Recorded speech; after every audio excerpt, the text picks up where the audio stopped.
Not too long ago, I did a video about the fragrances or some fragrances of the 80s that are in my collection. In this video, we're gonna go over the fragrances that I have in my collection that are from the 90s. Stay tuned if you wanna know what fragrances people rocked in the 90s.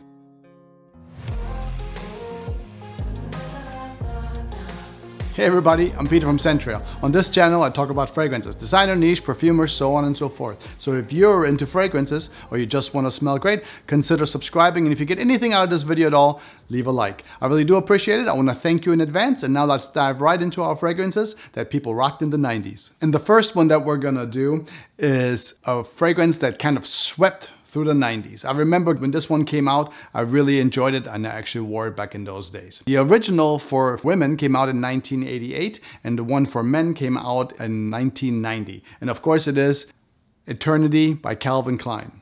This one has a perfumer named Carlos Benaim behind it, and it sports sage, juniper berries, coriander, jasmine, and so on. This fragrance right here was a hit in the 1990s. I think everybody wore it.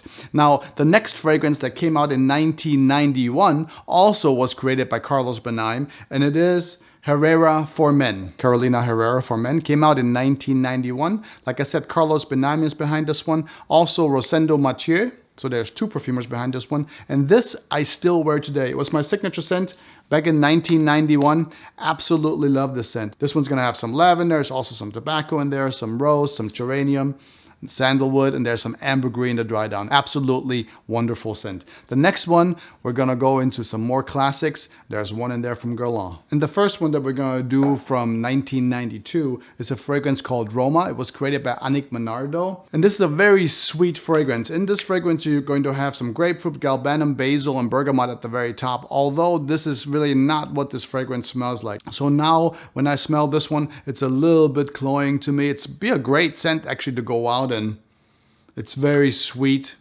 and very kind of thick and dense. Something for the cooler days or maybe even winter. Nothing for the summer. Really, really like full-bodied. There's, like I said, there's some benzoin in there, some patchouli and sandalwood in the dry down. But altogether, it's a very sweet fragrance. Now, one that you can still wear anywhere today that is an absolute stunner is a Guerlain fragrance. And this one is Heritage or Heritage from Guerlain. This one was created, of course, by Jean-Paul Guerlain. It has a top note of the lavender. There's some geranium, some patchouli. So it is a little bit more on the mature side, but an absolutely wonderful scent. Dry down, you're gonna have some sandalwood, amber, oak moss, cedar, and musk. And I have one more. In 2020, they came out with a new one from this particular fragrance. It was Pacha de Cartier, and this is a 1992 release from the original one. And the perfumer behind this one is Jacques Cavallier. And here you're going to have some lavender, some mint in the opening, and also a little bit of caraway. So this one right here is going to have a little bit of a dirty feel to it, just like the 2020 release is much, much thicker than this one. Can you still wear this one today? I think you absolutely can. If you like Pacha de Cartier, if you like that sort of scent profile, there's some anise, lavender, caraway, some oak moss, sandalwood, benzoin, and labdanum in the base. This one's kind of got a little bit of a barbershop-y vibe with a little bit of dirtiness in there. Actually, quite nice. That's Pacha de Cartier from 1992. But let's move right on through because we got a lot more to go. And I think the next one from 1993, everyone remembers. It was Escape for Men by Calvin Klein. This one was I should say, aromatic, ozonic, spicy fragrance with a little bit of a woody, ozonic undertone. When you smell this one today, it definitely takes you back into the past. Got a great spray on it. I think that you can still wear Escape for Men today without a problem. It is fresh, it's ozonic, it's something that you could wear in the summertime. It was wonderful back then. It definitely was compared to or rivaled with Eternity and Herrera. You know, it all looks sort of light and fresh. Those fragrances were definitely the ones that everyone was sort of wearing back in those days. Unless you liked something a little bit more on the mysterious, darker side. And my next one for 1993 is called Animal. And it's more of a woody, spicy, mossy scent. And I don't know if you guys remember this one, but it's this one right here. Look at that. Actually, I need to give this one a spray. I haven't smelled it in a long time. I just picked it off the shelf. And look at this crazy bottle. That's a light sprayer, not as thick or good as the Escape. And there's definitely, this one is completely away from the other ones there. It's closer to the aroma than anything else. There's a little bit of a sweetness in here. It's definitely a unique fragrance for that time. Now, I did not wear this one back in those days in 1993, but it was a popular one. And actually in 1994, they came out with an Animal. I think it was called Animal. I have it here too. And it's better to me than the original for men from 1993. But let's dive right into our next year since we got plenty to go. And the first one from 1994 that we're going to look at is Paco Rabanne's Excess. Now they reformulated this one or relaunched it in 2018 and it looks like this, which they're very similar. And I did a comparison between those two. But if you at all can find the original in the gold and not in the blue, to me smells a lot better. This one is a aromatic, woody, fresh, spicy fragrance with an absolute lovely dry down. If you can't get a hold of this one, the new release or the 2018 release is still going to be very, very nice. But this one was launched in 1994, and so let's stay with that year. Now our next one is going to be Havana. And oddly enough, as you can wear the Excess from 1994 or even the relaunch from 2018, you can wear them today and have a really beautiful scent and not smell dated at all. It's a really lovely scent. Now, with the next one from 1994, Havana, it goes a little bit more into a classic. It almost goes backwards a little bit in time. It doesn't smell quite as modern for those days as the Excess did. In Havana, it's a woody sort of aromatic with some tobacco and some earthy notes in there. A little bit on the barbershoppy side or the classic gentlemanly side. Now this one actually dives pretty quick into some patchouli and a little bit of tobacco. It gets deeper really, really fast. This is something that you could probably wear when it gets cooler outside, evenings, and it's definitely a deeper, more smoky, more intense scent. The same thing I feel from 1994 is with a fragrance called Fashionable or Faconable, or I'm not really sure how you say it. Fashionable, I would think it's a French word like fashionable. 1994, and it came like this. It also came in a metal container. I'll try to get a picture up for you. That it was sitting right in the center of it. Actually quite a neat bottle, looks quite beautiful. Yeah, kind of came hanging like that. Let's give this one a spray too. Haven't smelled this one in a while. The thing about most of these right here, except for a few, you can get them for a really good price. I think this one is like maybe 20 quid or something around there. And it's an interesting scent. It starts off with a little bit of mint. It's considered a white floral, some mandarin orange, and there's a little bit of orange blossom at the very, very top. And it has some jasmine, some rose. It's a unique scent. Nobody's really wearing it anymore, but I think if you're a classics lover, it's really not a bad deal. Plus, you can't really go wrong. It doesn't smell old man-like at all. Like I said, it's more like of a mint, like a tea-like scent to me. But let's get right into the next one, which is going to be an Animal, but it's Animal, 1994. And while the last Animal was a little bit on the fresher side, Animal from 1994 is going to be a lot sweeter. This one is going to have some honey and some pineapple at the very top. There's also a little bit of tobacco, so it has lots of depth in there. There's some patchouli, about the same sprayer.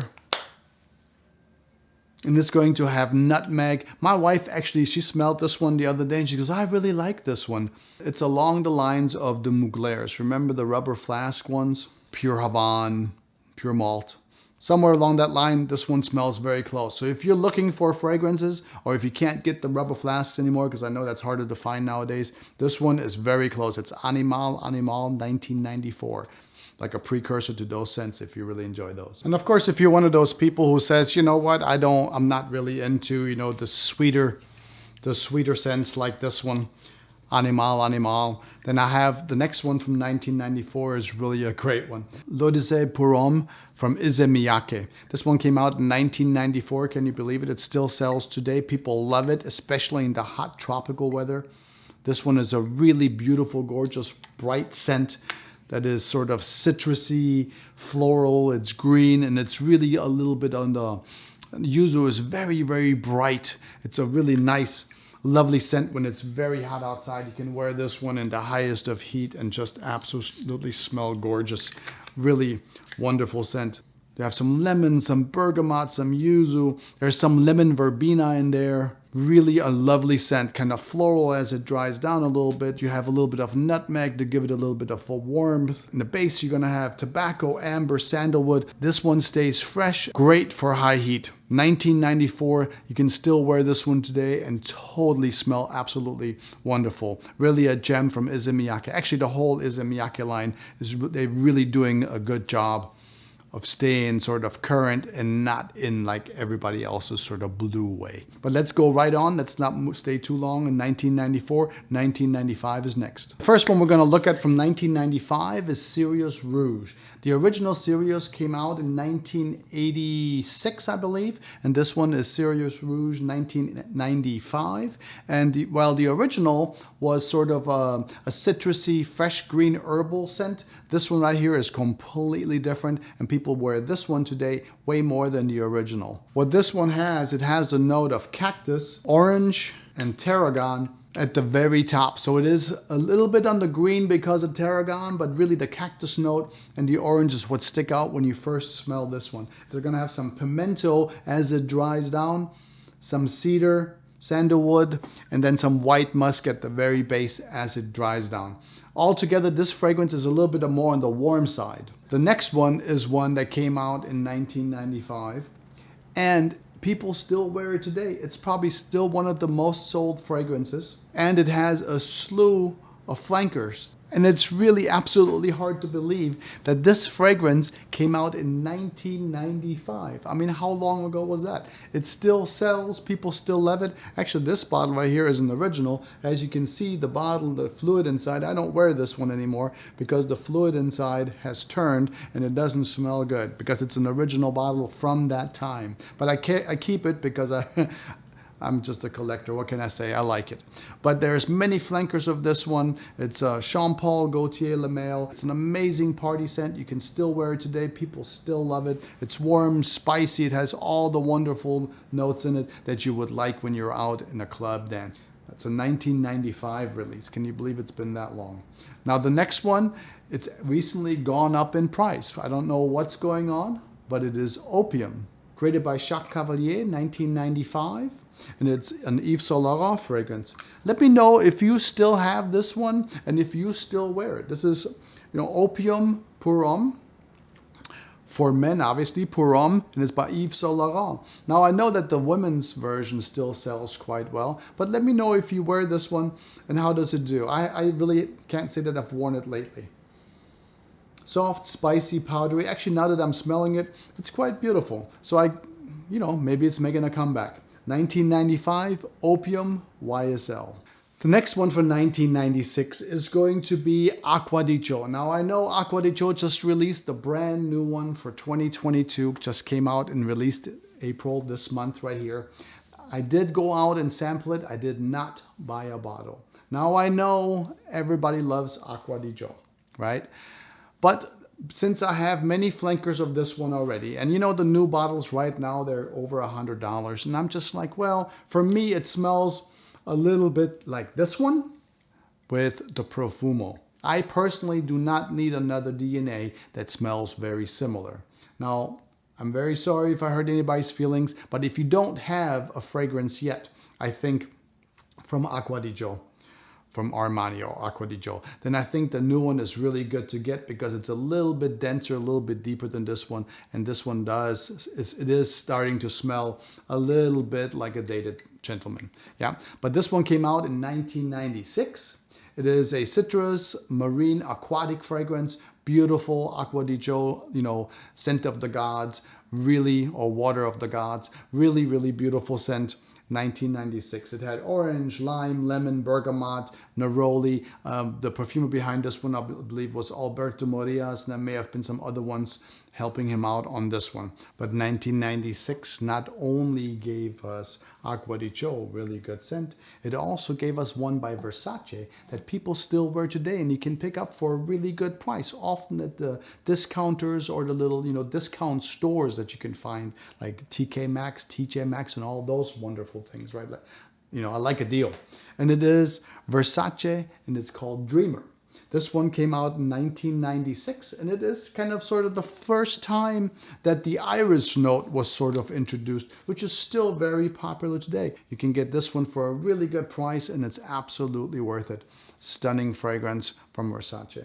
And then, of course, we have another 1996 fragrances that people still wear today, and there's a few iterations of it as well. And it is Bulgari Pour Homme. It's classy, it's manly. What I find mostly in this one is going to be like the Brazilian rosewood, the cedar, but very unique, more on the manly side. Can't believe that this one came out in 1996. So long ago and still so good. And in 1997, Dolce & Gabbana came out with a fragrance called Dolce & Gabbana for Men, and it's called Bye. Now this fragrance today you can't get anymore, and if you do get it, it is really, really expensive. It's a wonderful scent. It's too bad that they don't make it anymore. It had some nutmegs, it had a little bit of lavender, there was some tobacco, sandalwood, all in as it dries down, some gaiac wood, and if you have one, you're lucky that you do. But not only did 1997 come out with Bye from Dolce & Gabbana, which unfortunately you can't get anymore, but it also came out with Boucheron Jaipur. Now Boucheron Jaipur, the EDP, came out in 1997. The EDT came out a year later. But for me, the EDP of Boucheron is actually, the Jaipur is actually the better one out of the two. Annick Menardo is the same perfumer that did the EDT and the EDP. With the lemon verbena at the very top. It's sort of a cinnamon, citrus, vanilla, a little bit powdery. It's really a wonderful scent, and I really enjoy wearing this one. It also dries down really nice. It has some woody notes and some vanilla as it dries down. Kind of a sweet, but not overwhelming. It's really well blended and sort of a soft sweetness that's in this fragrance. Another one came out in 1997 that's really still a smash hit, and it's trying to make its way back. And it is Dior Dune. Comes out very nice. You're gonna have some fig in this one. There's going to be a little bit of rose. There's some fig leaf in the very top. So it's kind of a sort of a fig heavy fragrance. But it's going up in price because people are rediscovering it. And it's a wonderful scent from Dior. 1997 Dior Dune. Olivier Cresp, the perfumer behind it. Really nicely done. But let's dive right into our next year, 1998. And the first one from 1998 is going to be an Alberto Morillas creation. It is Pi, beautiful flacon with the Pi sign on the front. Yeah, actually looks quite unique. So you see that? Cool bottle. And this one is going to be, by the way, doesn't have a top on it. It just has a little ring. So I often go up and I want to pull this thing off and it doesn't come off before I realize that it actually just has a little flip thingy like that. So don't hurt your bottle by doing the same thing I do, trying to pull it off when it's not supposed to. Okay, so this one right here is going to be a sweet vanilla fragrance. On the amber almondy side, you have some mandarin orange, some tarragon, some basil at the top. I really enjoy the note of basil. It gives it sort of a homey feeling for me, I guess. I love it. This is going to have a little bit of almond in it as it dries down, some benzoin and some cedar. Quite beautiful. The next one, people still talk about so much. And it also has a slew of flankers from it. And I think that the intense version of this one is even better than the original version. And it is Hugo Boss, bottled 1998. Now, from the get-go, I'm going to tell you that if you like this scent, this is a little bit brighter scent. Once again, it's going to have some apple, some plum, a little bit of cinnamon.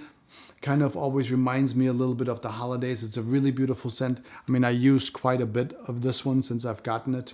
Annick Menardo is behind this one again. Boss bottle 1998, incredible creation. When it first came out, I really, really enjoyed wearing it. Wonderful fragrance from 1998 from Hugo Boss. Another absolutely stunning fragrance that came out in 1998 is Declaration Cartier. Jean-Claude Ellena is behind this fragrance.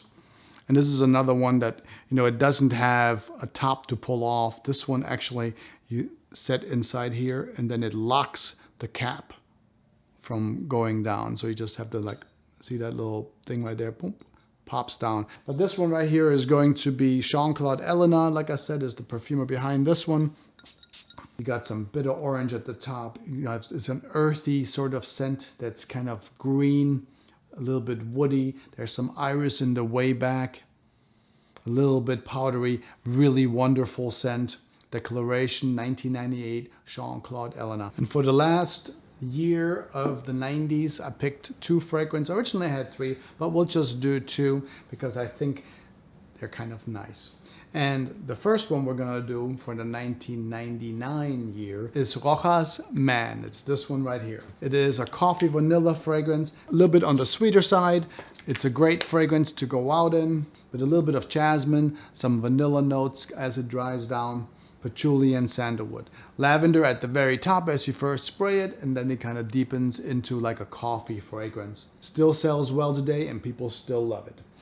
The next one, or the last one that I have for the 90s, is a fragrance that was out in 1999, and it is by Hugo Boss, and it sort of starts off, or it's at the very beginning of the blue fragrances. Hugo Boss Dark Blue. I actually wore quite a bit of this one when it came out. I don't know if you can see it in the light there, but it's a little bit less than half left in this fragrance. And what we have in this one is going to be some ginger, grapefruit at the very top. That sounds familiar for the blue fragrances, right? Orange, lime, and you're gonna have some lemon at the very top of this fragrance. Now, this bottle right here is an original bottle from back then. So the top notes on this one are actually gone a little bit already. You can't wear it anymore. But in the day when I first got this one, I really enjoyed wearing this one. It's sort of a woody aromatic that gets a little bit warm and spicy as it dries down. Gonna have some cypress, geranium, cardamom, mahogany in the middle, and then some sage, and then dries down into some vanilla, vetiver, some benzoin, and some patchouli. Now, if you see this one out there, you can get it for a decent price. And see now that the top notes are starting to fade, the actual or the gone top notes are starting to go away. By the way, if you have a fragrance where the top notes are going bad, you can still wear it. You just have to kind of wait for the top notes to kind of evaporate, and then it'll turn into the lovely mid and base fragrance. Like in this one right here, it's already starting to smell quite nice. One of the very first blue fragrances from 1999, Hugo Boss Dark Blue. That concludes the rundown of the 90s. I hope you enjoyed it. If you did, don't hesitate to like, even subscribe if you want to get more fragrance content. I enjoyed spending time with you. Until next time, I want you to take good care of yourself. Always smell nice, and I will talk to you soon. Until then,